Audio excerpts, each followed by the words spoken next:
So for today's pick a card reading, I'm going to share and have you guys choose and follow along for one of the cards as to who or what is your spirit animal. I'm going to do it a little bit different and to kind of show you as to what you think your spirit animal may be, and maybe actually show you some truth as to what you're actually resonating with. It's really helpful to know about your spirit animal because it can help give you clues as a teacher would to help navigate you in the course of where you're at in your life right now.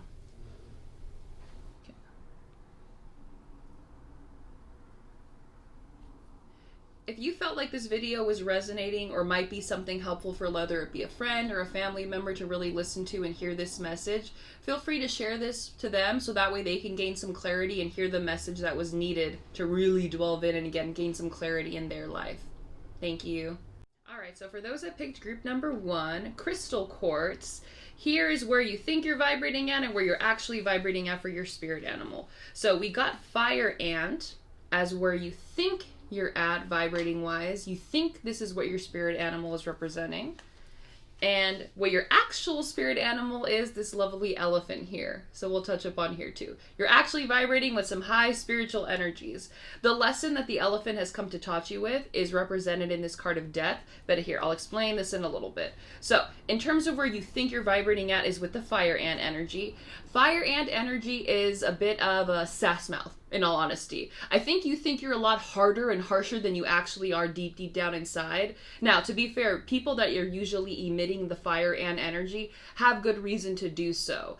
There may be something that have happened in the past that has created this idea that I'm going to be this tough, defensive, fierce, sassy person because I have to be. And again, this type of energy comes with justification. So the reasons are in behaving this way. However, I think the elephant has come to teach you a different lesson, because in terms of the elephant spirit animal, which is what you actually are, this is your actual spirit animal. This is a very sensitive, spiritual, high spiritual animal. I mean, even in the card, we can see that the elephant's third eye is lit with colors of the root chakra. So I think in terms of where you feel maybe anxious and a little bit insecure at times, so you need to perceive yourself in a certain manner, drop the facade. Especially in terms of death.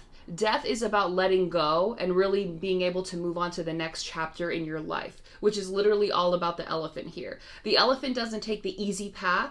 It has had obstacles in its way to allow it to be stronger so it can be stronger for that next phase in its life. You have to learn to let go of this facade. This isn't who you really are. That spicy, fierce person that kind of has to put in all this energy to be perceived a certain way is draining and exhausting, and it's no longer serving you. Move into a space where you can be more like the elephant, that instead of being annoyed by the obstacles life throws at you, you're willing to accept them and understand that they're happening because of where you're going to be moving forward. It's kind of like if we were to work out at the gym, we need to be able to have those muscles in place for what we're going to be doing in the next phase of our life, even if the answers aren't available now. And that's represented here as well with the death card. Learning to let go of this facade so you can move into the actual space of who you are. All right, so for those that picked group 2, we got some black tourmaline here, a little bit of rough sketch with it, but this was drawing your intuition here. So where you think you're vibrating at for your spirit animal is represented in the card here with the golden egg. So I'll talk a little bit about what this guy means. Your actual vibrating energies are with the camel card and representative of your spirit animal. So a lot more calm, a lot less emotional than I think you actually are at. The lesson that you're going to be grasping with by having the camel as your spirit animal, is represented by the King of Cups. So we'll touch up a little bit of what that means as well too. So, as I mentioned, you think you're vibrating out with the energies of the golden egg. The golden egg in this little deck is represented by your heart center. This is our love connection. This is our area for self-love. This can also be a bit of our emotional side as well too. You think you're a lot more emotional than you actually are. I don't know if emotions is a safe place for you to fall in. Emotions tend to be a safe place for me to fall into because they're fluid, they're not forever, they allow us to play with many different areas of where we can flow and go and allow those things to take us on our next path. But it's not serving you anymore. It's interesting because you are going to have to do a little bit of a balancing act. The camel doesn't let anything influence his path. The camel is also able to be extremely resilient. I'm sure we all know the story of how camels can go on for miles and days and weeks without having to refill themselves with water, and they're able to hold on to all that hydration.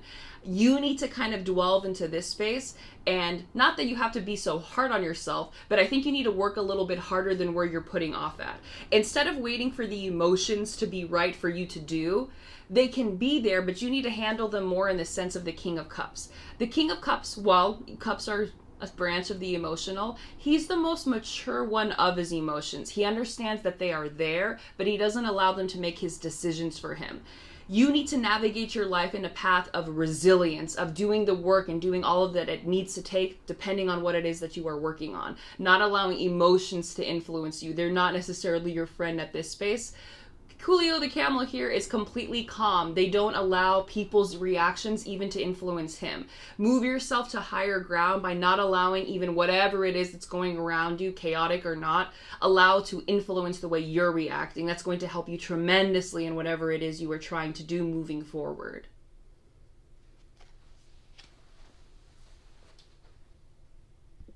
So hello everyone that chose group 3. We got some little rough sketch calcite here, one of my favorite stones, honestly. So got that one. So where you think you're vibrating at for your spirit animal is the lovely zebra. So I'll explain a little bit of what that means here. This is where you think you're at. This is what you actually maybe think people are perceiving you at as well too. What you're actually vibrating at and who's going to be your friend and your spirit animal is the whale card, one of my favorite. Highly spiritual card as well too, similar to group 1's here. The lesson is going to be represented with the 8 of Wands, so we'll touch up on there as well. But as I mentioned, you think you're vibrating at with the zebra energy. The zebra is the eclectic, fashion forward, a bit of a quirky, maybe goofy, not taking life so seriously. As a person, this would be someone who loves to travel, who's always curious, who's always in a space of like free spirit, exploring. That's maybe how others want to perceive you or how you want to be perceived, but you're a lot deeper than that. Zebras tend to be more of a newer soul, but your actual spirit animal is represented in the whale card. And again, this is just like a lesson to embrace in the now. The whale card is the ancient one. This is the oldest soul in the bunch. Being an old soul, being wise, doesn't necessarily have to mean you are boring. But if this is in fact what you're here to do and a part of your purpose, step away from having to be that fun, life of the party, always having something to say. That's not what you're here to do. You are here to give teachings as to wisdom, deep sense of words, deep connection, which is going to navigate your life in a way that'll allow you to have these experiences because you've been here so many times before. The whale is the storyteller. They're the ones that can also hold all the burdens of the past. So heaviness in terms of your past of where you came from, which I can understand why you're always in this space, like wanting to be perceived as the zebra, the fun-loving one, so no one gets an idea as to the darkness that has been. I get that. Your lesson in the whale, though, is to really pick up this energy.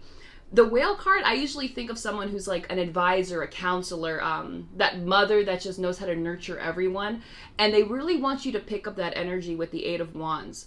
This is no longer serving you in terms of the zebra card. It's now time to shift in a place of wisdom, to be the counselor, to be the one to give advice, to be the one that can hold the space for darkness if people are around you in your circle really craving that.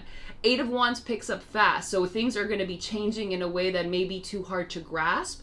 But remember what you are. Remember who you are deep down, and if it's helpful, remember some of those ugly things in the past that'll allow you to be a new face, a new space for somebody that really needs it right now too.